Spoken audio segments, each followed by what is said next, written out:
Qurilish va kommunal sohada ro'y bergan muhim voqealar tafsiloti bilan hafta dayjesti. Qurilish va uy-joy kommunal xo'jaligi vaziri o'rinbosari Ozoda Jo'rayeva Toshkent shahri Shayxontohur tumanidagi Star Kommunal Servis boshqaruv servis kompaniyasi faoliyatini o'rgandi. O'rganishlar davomida dispetcherlik tizimidagi kamchiliklar, murojaatlarni qayd etishdagi sustkashlik va uy atrofi tartibsizligi tanqid ostiga olindi. Dispetcher kompaniya yuragi, har bir murojaat e'tiborsiz qolmasligi kerak, dedi vazir o'rinbosari. U shuningdek, xizmat ko'rsatayotgan hududning tozaligi va tartibi xodimlarning o'z mehnatiga hurmati bilan bevosita bog'liqligini ta'kidladi. Aniqlangan kamchiliklarni bartaraf etish nazoratga olindi.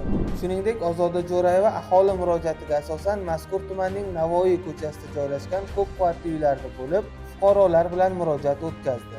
Aholining eski boshqaruv organi faoliyatidagi kamchiliklari muhokama qilinib, yangi Obod turmush hamkor boshqaruv servis kompaniyasiga zarur tavsiyalar berildi. Aholi ishonchi eng haqqoniy e'tirof. Unga erishish mehnat va daxldorlik talab etadi, dedi vazir o'rinbosari. Qurilish jarayonlarini soddalashtirish, korrupsion omillar xavfini kamaytirish hamda sohani raqamlashtirish yo'nalishida navbatdagi muhim qadam qo'yildi. Hukumatning 666-son qaroriga binoan loyihalashdan foydalanishga topshirishgacha bo'lgan jarayonlar endilikda to'liq raqamli nazorat ostida olib boriladi. Yangi tartiblar quyidagilarni nazarda tutadi. Yer ma'lumotlari bazalarining integratsiyasi orqali ruxsatnoma olishdagi byurokratik to'siqlar kamayadi. Arxitektura kengashlarining vakolatlari kengayadi.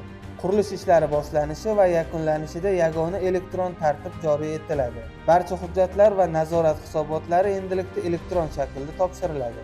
Alohida e'tibor ona tilimizga hurmatga qaratilgan. 2026-yil 1-yanvardan boshlab barcha bino pasportlari, peshlavhalar va reklama matnlari davlat tilida yozilishi majburiy bo'ladi. Navoiy viloyatida issiqlik ta'minoti tizimlari yangilanmoqda.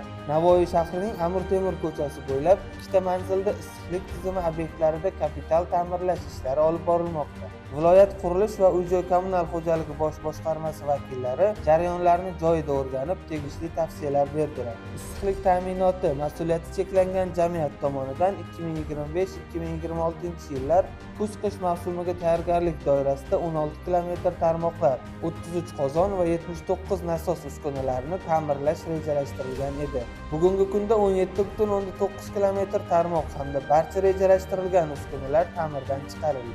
Energiya samaradorligi yo'nalishidagi yangi o'quv mavsumi boshlandi. Qurilish sohasida energiya tejamkor texnologiyalarni joriy etish maqsadida Kompetensiyani rivojlantirish institutida 13-mavsum qisqa malaka oshirish kurslari start oldi.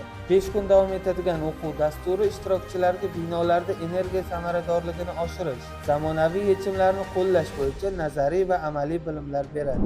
Toshkent shahar qurilish bosh boshqarmasida fuqarolar qabuli o'tkazildi. Fuqarolarning 20 ga yaqin murojaati tinglandi.